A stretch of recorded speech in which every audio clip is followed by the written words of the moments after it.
Hi, I'd like to take you on a little tour of the Instant Chord Finder. It's very easy to understand.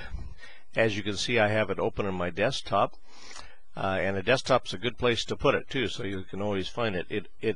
Let me close that, and after you download it, you'll see a little icon like this, and all you do is double-click on that icon, and you get the standard Microsoft message that says, "Do you trust this publisher?" And you say "Run," and there it is. Very simple, very innocuous, and you'll see it's divided into three parts. There's the staff, there's the keyboard, and then there's the buttons down here that you click on. For example, let's say that we want the C chord.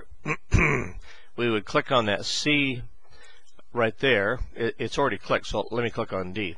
If I wanted the C chord, I'd click on C, and the notes of the C chord appear in the treble clef, and they appear on the keyboard, and this shows where the root note of the key is. If you want to see what they look like in the bass clef, you just click this bass clef sign, and there are the notes in the bass clef, C, E, G, and there they are.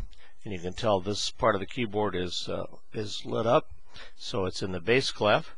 We can toggle it back to the treble clef, and you see that's lit up, and there are the notes in the treble clef, and there are the notes of the C triad.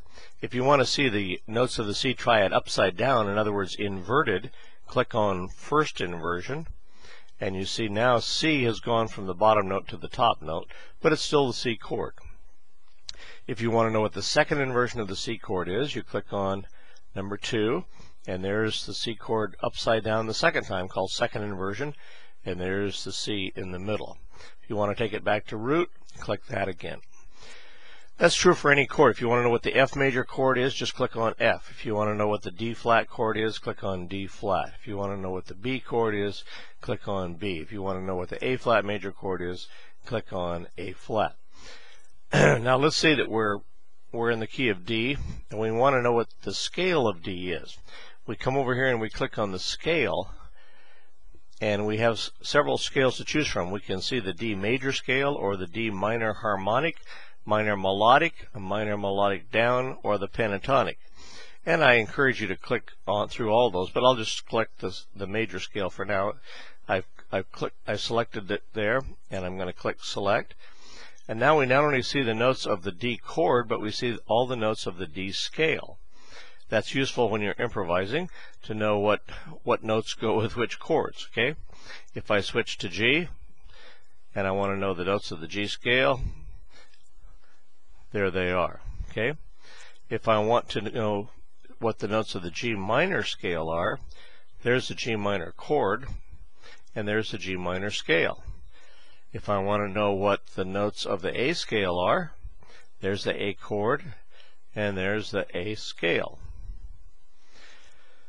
Now, by the way, you can just put your mouse over any of those notes if you want to take off the gray for some reason. Or you can just hit clear, and that makes it all go away. Okay? So you can have the basic chords here, and then the extended chords here. So far we've just talked about major chords. Let's come back to C. And let's say we want C 7th. There it is, C, E, G, and B flat. C major 7th, C, E, G, and B. And again, we can turn these upside down if we want to. All these can be inverted any way we'd like. If we want to know what C minor is, there it is. There it is in second inversion. If we want to know what C minor 7th is, there it is. C minor 6th, C augmented, C diminished, C sus4, C 7th sus4, C 6th, C 9th, C 11th, 13th, and so on. You see, it's very easy to understand. In 5 minutes, you'll be as good at this as I am, and there's not much to be good about. All you do is you point and click. So that's it for the Instant Chord Finder. It's really, I would have given my left hand for this. No, I wouldn't have, because I play my chords with my left hand, but I would have given my left leg for this back when I was in college to have all this information. This is great music theory, and it's all on a concise chart on your desktop. Of course, you can get it out of a book, but you can't turn chords quickly upside down or determine what the scale is and the extensions and so on. So it's worth its weight in gold. So there's a little tour of the Instant Chord Finder. Thanks for being with me. I'll say goodbye for now.